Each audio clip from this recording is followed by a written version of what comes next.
मैं doctor Satinder Mohan Singh Narula homeopathy Patiala तो।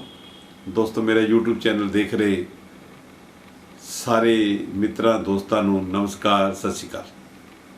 दोस्तों अज गल करांगे मॉनसून के मौसम के दौरान फैलन वाला बुखार मलेरिया के संबंध में। एक बहुत ही घातक रोग है। इस दे मच्छर के कट्टण के नाल फैलता है। दोस्तों इस संबंध में पूरी जानकारी करने तो पहला मेरे चैनल नू सबसक्राइब कर लो, अपने दोस्तों मित्रों नू शेयर करो और लाइक का बटन दबाओ। दोस्तों मलेरिया इस दे जो मच्छर है जिस दे नाले कट्टण तो फैलता है उसका नाम है एनोफिलीज। एनोफिलीज एक फीमेल मादा मच्छर है और ये जदों किसी भी व्यक्ति नू कटदा है तो कट्टण तो बाद इस दे अंदर पल रहे पैरासाइट्स जिहड़े हन, जीवाणु जिहड़े हन, प्लाज्मोडियम नू बॉडी के अंदर ब्लड के विचकार छड़ दिंदा है और जो ब्लड के राही ट्रैवल करके लीवर नू इन्फेक्टेड करते हैं और उत्थे ही ये सर्वाइव करता है, मैच्योर होंदा है तो अपनी गिनती नू मल्टीप्लिकेशन करता है, मल्टीपल वधा दिंदा है और उस तो बाद लीवर चों लीवर नू इन्फेक्ट करके RBC यानी कि रेड ब्लड सैल के विचकार जाके पहुँच जाता है तो सारे शरीर के विचकार RBC नू इन्फेक्टेड कर दिंदा है। दूजे पासे यही मादा मच्छर फिर एनोफिलीज जिहड़ा है इन्फेक्टेड व्यक्ति नू कटदा है तो उस दे विचों इन्फेक्शन लैके कैरियर बन के किसी होर बॉडी के उपर ये छड़ दिंदा है तो नवा पेशेंट बना दिंदा है। दोस्तों इसका एक साइकिल है।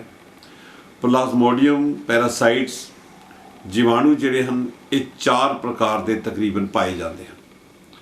फैल्सीपैरम, दूसरा है सोडियम वाइवेक्स, ओवेल और चौथा है नोलेसी।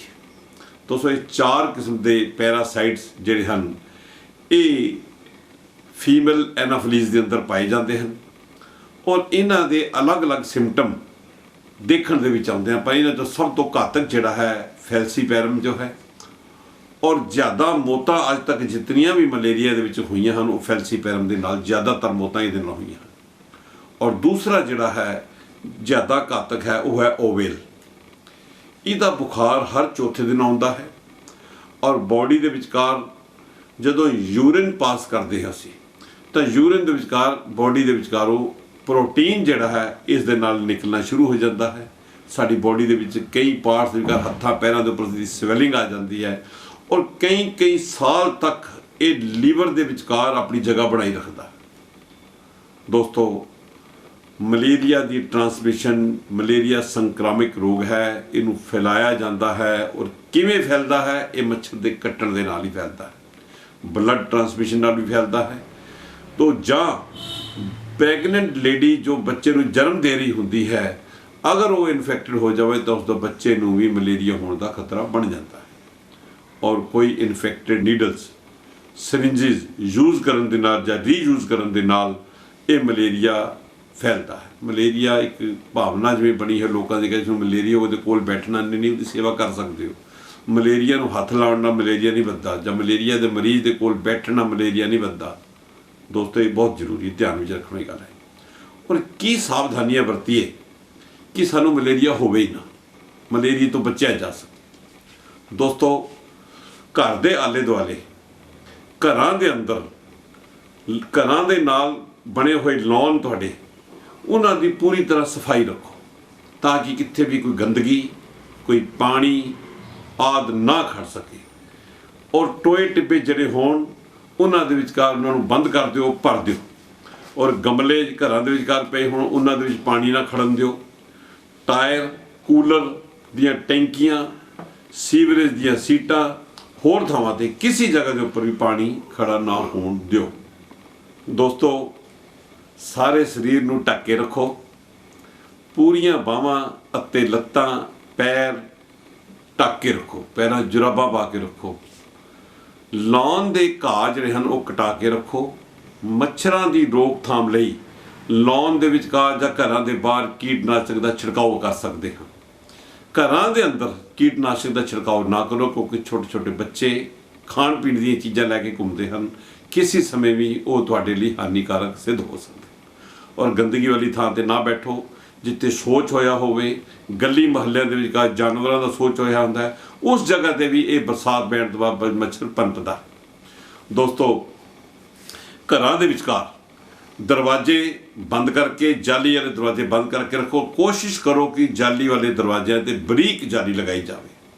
ਇਸੇ ਤਰ੍ਹਾਂ ਤਾਂ ਕਿ ਹਵਾ ਦਾ ਪ੍ਰਬੰਧ ਪੂਰਾ ਹੋਵੇ। ਵਿੰਡੋਜ਼ ਦੇ ਵਿਚਕਾਰ ਵੀ ਇਸੇ ਤਰ੍ਹਾਂ ਜਾਲੀਆਂ ਹੋਣੀਆਂ ਚਾਹੀਦੀਆਂ ਹਨ। ਦੋਸਤੋ, ਰਾਤ ਨੂੰ ਜਿਨ੍ਹਾਂ ਦੇ ਘਰਾਂ ਦਾ ਅੱਜ ਕੱਲ੍ਹ ਤੇ ਏਸੀ ਦਾ ਸਮਾਂ ਚੱਲਦਾ ਹੈ, ਤਾਂ ਜਿਨ੍ਹਾਂ ਦੇ ਕੋਲ ਏਸੀ ਹਨ ਉਹਨਾਂ ਤੋਂ ਮੱਛਰ ਦਾ ਖਤਰਾ ਬਹੁਤ ਘੱਟ ਜਾਂਦਾ ਹੈ।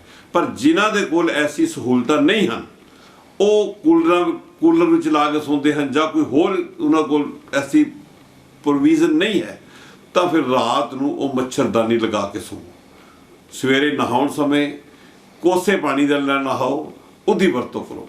ਹੋ ਸਕੇ ਤਾਂ ਸਵੇਰੇ ਸ਼ਾਮ ਘਰ ਦੇ ਅੰਦਰ ਨਿੰਮ ਦਾ ਤੇਲ, ਜੋ ਪੁਰਾਤਨ ਸਮੇਂ ਦੇ ਵਿਚਕਾਰ ਸਾਡੇ ਦਾਦੀਆਂ, ਨਾਨੀਆਂ, ਬਜ਼ੁਰਗ ਕਰਿਆ ਕਰਦੇ ਸਨ, ਉਹ ਨਿੰਮ ਦਾ ਤੇਲ ਲੈ ਕੇ ਇੱਕ ਦੀਵਾ ਬਣਾ ਕੇ ਉਸ ਨੂੰ ਜਗਾ ਦਿਆ ਕਰਦੇ ਸਨ ਜਾਂ ਗੁੱਗਲ ਨੂੰ ਜਲਾ ਦਿਆ ਕਰਦੇ ਸਨ। ਉਹਦੇ ਨਾਲ ਮੱਛਰ ਜਿਹੜਾ ਉਹ ਵੱਧਣ ਨਹੀਂ ਦਿੰਦਾ, ਮੱਛਰ ਪਨਪਦਾ ਨਹੀਂ, ਅੰਦਰ ਆ ਕੇ ਗੰਦਗੀ ਤੋਂ ਉਹਦਾ ਬਚਾ ਰਹਿੰਦਾ ਹੈ। ਦੋਸਤੋ, ਨਾਰੀਅਲ ਦਾ ਪਾਣੀ ਵੱਧ ਤੋਂ ਵੱਧ ਪੀਓ। ਨੋਰਮਲ ਪਾਣੀ ਪੀਣਾ ਹੈ, ਉਹ ਉਬਾਲ ਕੇ ਠੰਡਾ ਕਰਕੇ ਪੀਓ। ਠੰਡਾ ਮੀਨ ਬਰਫ਼ 'ਚ ਲਾ ਕੇ ਨਹੀਂ ਪੀਣਾ, ਨੋਰਮਲ ਐਂਬੀਐਂਟ ਟੈਂਪਰੇਚਰ ਦੇ ਉੱਪਰ।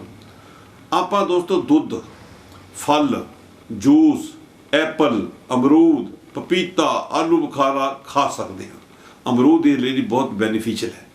ਦੋਸਤੋ, ਦਾਲ, ਹਰੀਆਂ ਸਬਜ਼ੀਆਂ ਪਕਾ ਕੇ ਖਾਣੀਆਂ ਹਨ, ਕੱਚੀਆਂ ਨਹੀਂ ਖਾਣੀਆਂ। ਦਲੀਆ ਖਾ ਸਕਦੇ ਹਾਂ, ਖਿਚੜੀ ਖਾ ਸਕਦੇ ਹਾਂ, ਸਾਬੂਦਾਣੇ ਦੀ ਖੀਰ ਖਾ ਸਕਦੇ ਹਾਂ। ਦੋਸਤੋ, ਹੁਣ ਅਵੋਇਡ ਕੀ ਕਰਨਾ ਹੈ? ਦੋਸਤੋ, ਅਚਾਰ, ਚਟਪਟੀਆਂ ਚੀਜ਼ਾਂ, ਮਸਾਲੇਦਾਰ ਚਾਹ, ਕੌਫੀ, ਮਾਸਾਹਾਰੀ ਭੋਜਨ, ਦਹੀਂ, ਕੇਲਾ, ਸ਼ਰਾਬ, ਠੰਡਾ ਪਾਣੀ, ਅੰਬ, ਅਨਾਰ, ਲੀਚੀ, ਅਨਾਨਾਸ, ਖੱਟੀਆਂ ਚੀਜ਼ਾਂ ਦੀ ਪਰਹੇਜ਼ ਕਰਨਾ ਬਹੁਤ ਜ਼ਰੂਰੀ ਹੈ। ਦੋਸਤੋ, ਇਸ ਦੇ ਕੁਝ ਨੁਕਸਾਨ ਵੀ ਹੁੰਦੇ ਹਨ ਮਲੇਰੀਆ ਦੇ ਨਾਲ। ਕੀ ਹੈ? Spleen, enlargement of spleen, enlargement of liver, anaemia, ਖੂਨ ਦਾ ਘਟ ਜਾਣਾ, ਜਿਸਮ ਦੇ ਵਿਚਕਾਰ ਕਮਜ਼ੋਰੀ, ਭੁੱਖ ਨਾ ਲੱਗਣੀ, ਇਹਦੇ ਕੁਝ ਮੁੱਖ ਸਿੰਪਟਮ ਹਨ। ਦੋਸਤੋ, ਇਸੇ ਤਰ੍ਹਾਂ ਇਹ ਬੁਖਾਰ ਦੀਆਂ 4 ਕਿਸਮਾਂ ਹਨ। ਔਰ ਕਿਸਮਾਂ ਕਿਹੜੀਆਂ? ਕੋਟੀਡੀਅਨ, ਜਿਹੜਾ ਕਿ ਬੁਖਾਰ ਦਿਨ ਦੇ ਵਿੱਚ 1 ਵਾਰ ਹੁੰਦਾ ਹੈ। ਡਬਲ ਕੋਟੀਡੀਅਨ, ਜਾਂ ਬੁਖਾਰ ਦਿਨ ਵਿੱਚ 2 ਵਾਰ ਹੁੰਦਾ ਹੈ। ਟਰਸ਼ੀਅਨ, ਜਿਸ ਨੂੰ ਪੁਰਾਣੇ ਬਜ਼ੁਰਗ ਤੇਈਏ ਦਾ ਬੁਖਾਰ ਵੀ ਕਿਹਾ ਕਰਦੇ, ਤੇਈਆ ਤਾਪ ਚੜ ਗਿਆ, ਬੁਖਾਰ 1 ਦਿਨ ਛੱਡ ਕੇ ਤੀਸਰੇ ਦਿਨ ਆਉਂਦਾ ਹੈ। ਦੋਸਤੋ, ਅਗਲਾ ਹੈ ਕੁਆਟਰ, ਬੁਖਾਰ ਹਰ ਚੌਥੇ ਦਿਨ ਹੁੰਦਾ ਹੈ। ਇਹ ਸਾਰੀਆਂ ਮਲੇਰੀਆ ਦੀਆਂ ਕਿਸਮਾਂ ਹਨ। ਦੋਸਤੋ, ਹੁਣ ਸਟੇਜਿਸ ਕੀ ਹਨ? ਸਭ ਤੋਂ ਪਹਿਲੀ ਸਟੇਜ ਬੁਖਾਰ ਦੀ ਰਿਗ ਸਟੇਜ ਹੁੰਦੀ ਹੈ, ਜੋ ਪਹਿਲੀ ਹਾਲਤ ਦੇ ਵਿਚਕਾਰ ਰੋਗੀ ਨੂੰ ਬੁਖਾਰ ਹੋਣ ਲੱਗ ਪੈਂਦਾ ਹੈ ਤੇ ਆਮ ਹਾਲਤ ਵਿੱਚ ਰੋਗੀ ਆਪਣੇ ਕੱਪੜੇ ਜਿਹੜਿਆਂ ਨੂੰ ਹੌਟ ਸਟੇਜ ਵਿੱਚ ਲਾਏਗਾ। ਪਹਿਲੀ ਸਟੇਜ ਦੇ ਵਿਚਕਾਰ ਪੈਰ ਠੰਡੇ ਹੋ ਗਏ, ਅਚਾਨਕ ਠੰਡ ਲੱਗਣ ਨਾਲ ਸਖਤ ਕਾਂਬਾ ਛਿੜ ਜਾਂਦਾ ਹੈ। ਦੋਸਤੋ, ਇਹ ਹੈ ਰਿਗ ਸਟੇਜ। ਦੂਸਰੀ ਸਟੇਜ ਆ ਜਾਂਦੀ ਹੈ ਬੁਖਾਰ ਦੀ ਹੌਟ ਸਟੇਜ। ਤਾਂ ਦੋਸਤੋ, ਉਸ ਟਾਈਮ ਪੇਸ਼ੈਂਟ ਨੂੰ ਬਹੁਤ ਗਰਮੀ ਲੱਗਦੀ ਹੈ, ਕੱਪੜੇ ਜਿਹੜਾ ਉਤਾਰ ਕੇ ਸੁੱਟਦਾ ਹੈ। ਦੋਸਤੋ, ਤੀਸਰੀ ਚੀਜ਼ ਹੈ ਸਵੈਟਿੰਗ ਸਟੇਜ। ਤਾਂ ਫਿਰ ਰੋਗੀ ਨੂੰ ਪਸੀਨਾ ਆਉਂਦਾ ਹੈ। ਪਸੀਨਾ ਆਉਣ ਦੇ ਨਾਲ ਸਰੀਰ ਵਿੱਚ ਕਮਜ਼ੋਰੀ ਮਹਿਸੂਸ ਹੁੰਦੀ ਹੈ, ਪਰ ਰੋਗੀ ਆਪਣੇ ਨੂੰ ਹਲਕਾ ਮਹਿਸੂਸ ਕਰਨ ਲੱਗ ਜਾਂਦਾ ਹੈ ਤੇ ਬੁਖਾਰ ਉਸ ਸਮੇਂ ਉਤਰ ਜਾਂਦਾ ਹੈ। ਦੋਸਤੋ, ਇਹ ਤਾਂ ਸਨ ਬੁਖਾਰ ਦੇ ਸਿੰਪਟਮ, ਸਟੇਜਿਸ ਕਿਹੜੀ ਸਨ। ਦੋਸਤੋ, ਹੁਣ ਜ਼ਿਕਰ ਕਰਾਂਗੇ ਇਹਦੇ ਲਈ ਦਵਾਈਆਂ ਕੀ ਹਨ। ਪਰ ਉਹਨਾਂ ਦਵਾਈਆਂ ਜਾਣ ਤੋਂ ਪਹਿਲਾਂ ਅਸੀਂ ਜ਼ਿਕਰ ਕਰਾਂਗੇ ਕਿ ਇਹਦੇ ਲਈ ਇੱਕ ਪ੍ਰੀਵੈਂਟਿਵ ਮੈਡੀਸਨ ਵੀ ਹੈ। ਜਿਸ ਤਰ੍ਹਾਂ ਐਲੋਪੈਥੀ ਦੇ ਵਿਚਕਾਰ ਵੱਖ-ਵੱਖ ਬਿਮਾਰੀਆਂ ਦੇ ਲਈ ਵੈਕਸੀਨੇਸ਼ਨ ਕੀਤੀ ਜਾਂਦੀ ਹੈ। ਦੋਸਤੋ, ਇਸ ਤਰ੍ਹਾਂ ਹੋਮਿਓਪੈਥੀ ਦੇ ਵਿਚਕਾਰ ਇੱਕ ਮੈਡੀਸਨ ਹੈ ਮਲੇਰੀਆ ਆਫੀਸ਼ਨਲ 200 ਪੋਟੈਂਸੀ ਦੇ ਵਿਚਕਾਰ। ਇਹ ਜਦੋਂ ਮਲੇਰੀਆ ਫੈਲਦਾ ਹੈ ਤਾਂ ਅਸੀਂ ਪਹਿਲੇ ਦਿਨ 200 ਦੀ 1 ਡੋਜ਼ ਲੈ ਸਕਦੇ ਹਾਂ, ਦੂਸਰੇ ਦਿਨ ਲੈ ਸਕਦੇ ਹਾਂ, ਤੀਸਰੇ ਦਿਨ। ਉਸ ਤੋਂ ਬਾਅਦ 4 ਦਿਨ ਛੱਡ ਦਿਓ, 1 ਹਫ਼ਤਾ ਪੂਰਾ ਹੋ ਗਿਆ। ਅਗਲੇ ਹਫ਼ਤੇ ਫਿਰ 3 ਦਿਨ ਇਸ ਤਰ੍ਹਾਂ ਰਿਪੀਟ ਕਰ ਦਿੱਤਾ, ਯਾਨੀ ਕਿ 2 ਹਫ਼ਤੇ 6 ਡੋਜ਼ ਲੈ ਕੇ ਛੱਡ ਦਿੱਤਾ ਜਾਏਗਾ। ਤੇ ਇਹਦੇ ਨਾਲ ਕਾਫੀ ਹੱਦ ਤੱਕ ਸਾਨੂੰ ਮੱਛਰ ਨਹੀਂ ਕੱਟਦਾ ਇਹ ਵਾਲਾ, ਔਰ ਸਾਡਾ ਮਲੇਰੀਏ ਤੋਂ ਬਚਾਅ ਹੋ ਜਾਂਦਾ ਹੈ। ਦੋਸਤੋ, ਕਾਫੀ ਹੱਦ ਤੱਕ ਬਚਾਅ ਹੋ ਜਾਂਦਾ ਹੈ। ਦੋਸਤੋ, ਜੇ ਬੁਖਾਰ ਹੋ ਜਾਵੇ ਤਾਂ ਕੀ ਕੀਤਾ ਜਾਵੇ? ਤਾਂ ਦੋਸਤੋ, ਇੱਕ ਮੈਡੀਸਨ ਹੈ ਯੂਪਟੋਰੀਅਮ ਪਰਫ। ਇਹ ਬਹੁਤ ਹੀ ਸਫਲ ਮੈਡੀਸਨ ਹੈ ਔਰ ਬੁਖਾਰ ਦੇ ਵਿਚਕਾਰ ਹਰ ਬੁਖਾਰ ਤਕਰੀਬਨ ਇਹ ਕੰਮ ਦਿੰਦੀ ਹੈ, ਕਿਉਂਕਿ ਜਿਸ ਦੇ ਵਿਚਕਾਰ ਇਹ ਸਿੰਪਟਮ ਹੋਵੇ कि शरीर टुटदा होवे, हड्डियां दे विचकार दर्द होवे ते कांबा छिड़े और शरीर दे विचकार रात 9 वजे ते सवेरे 9 वजे तकरीबन जो बुखार चढ़ता है इहदियां इलामतां वधदियां हन। तो दोपहर के समय कांबे तो पहला और कांबे तो बुखार जो बहुत पानी की प्यास लगती है, यानी कि बुखार होने तो पहला कांबा छिड़दा, जो कांबा छिड़न तो पहला प्यास लगे, जो बुखार टुट जाए उस तो बाद फिर प्यास लगे तो उसदे लई विशेष दवा है यूपटोरियम पर्फ। दोस्तों अगली मेडिसिन जैल्सीमियम। दोस्तों इसका मुख्य सिम्पटम है कांबा भी छिड़ेगा, दंद भी आपस में वजणगे तो पेशेंट को प्यास भी नहीं लगेगी। दोस्तों कंबनी जी है वो रीढ़ की हड्डी के विचकार जिवें लहरां दौड़दियां ने इस तरह महसूस होएगा। दोस्तों सारे शरीर के विच दर्दां होणगियां, चेहरा लाल हो जाएगा, बुखार हर शाम को आवेगा और प्यास बिल्कुल नहीं लगेगी। बुखार के विचकार कूकी जिवें नींद आ जाती है, कांबे दे नाल दंद आपस में खड़कते हैं। दोस्तों उस समय स्टेज आ जाती है जैल्सीमियम। अगली मेडिसिन है दोस्तों चाइना 30। ये जितनियां भी यूपटोरियम पर्फ दसी है, इस तो पहले जैल्सीमियम भी दसी है। ये 30 पोटेंसी के विचकार मेडिसिन लैनी हैं और 80 इसनूं 4 घंटे बाद लेना है। पर जो पेशेंट बुखार ज़्यादा हो या इलामतां दूर ना होंदियां होण तो आप इसनूं 2 घंटे बाद भी रिपीट कर सकते हैं। दोस्तों अगली मेडिसिन चाइना 30। दोस्तों वैसे तो ये मेडिसिन होम्योपैथी की खोज के विचकार डॉक्टर हैनेमैन की सब तो परफेक्ट मेडिसिन सी और मलेरिया की खोज के दौरान ही ये मेडिसिन सामने लियाती सी। दोस्तों मलेरिया दियां पहलियां 2 हालतां जिन्हां दे विचकार पहली हालत विच कांबा अते बुखार विच प्यास ना लगे, दूजी हालत के विचकार बुखार के खत्म होंदे सारी प्यास शुरू हो जाए तो उस हालत के विचकार चाइना मेडिसिन दी जानी बहुत जरूरी है। दोस्तों प्यास की हालत के विचकार जो प्यास लगती है तो बुखार भी बहुत होंदा है, कांबा भी छिड़िया होंदा है। इसका भी ये चाइना का एक सिम्पटम है।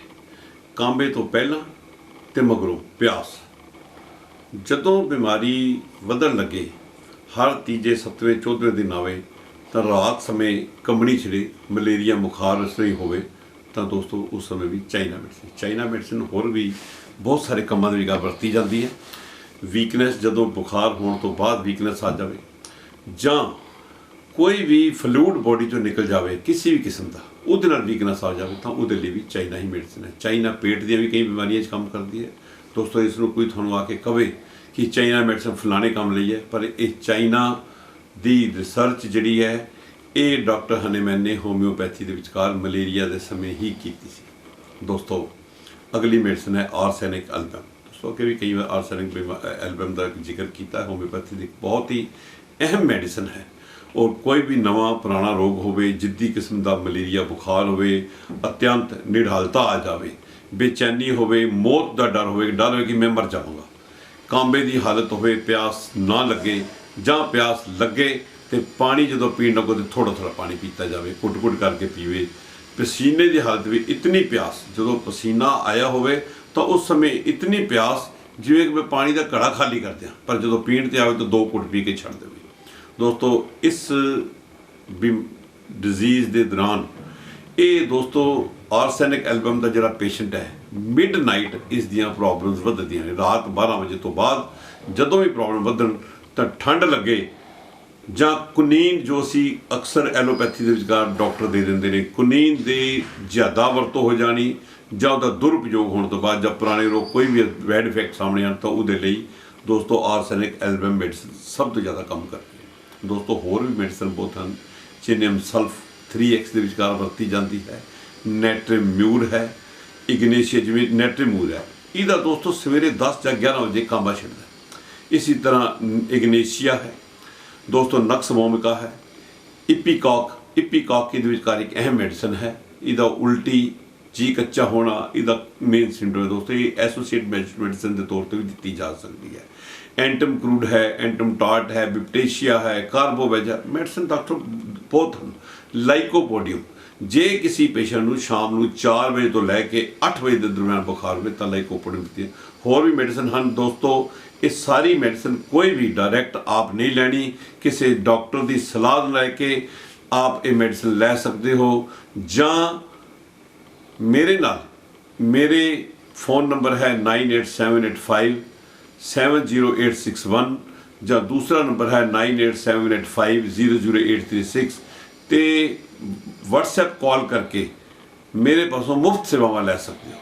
ਜਦੋਂ भी सलाह चाहो ਤੁਹਾਨੂੰ सलाह मुफ्त मिलेगी। दोस्तों ये मेडिसिन तकरीबन मैं अपने क्लीनिक ते अपने पेशेंट ਨੂੰ ठीक करने ਲਈ ਦਿੰਦਾ ਹਾਂ। और तब तक ਲਈ दोस्तों अगली कोई नवी मेडिसिन ਤੁਹਾਨੂੰ ਜੁੜਾਂਗੇ। कोई ਮੌਨਸੂਨ ਦੇ ਦੌਰਾਨ ਹੀ कोई ਹੋਰ ਨਵਾਂ बीमारी ਨੂੰ ਲੈ ਕੇ, ਉਹਦੇ ਸਿੰਪਟਮ ਨੂੰ ਲੈ ਕੇ, ਉਹਦੇ ਇਲਾਜ ਨੂੰ ਲੈ ਕੇ। तब तक ਲਈ दोस्तों सारिਆਂ ਨੂੰ नमस्कार।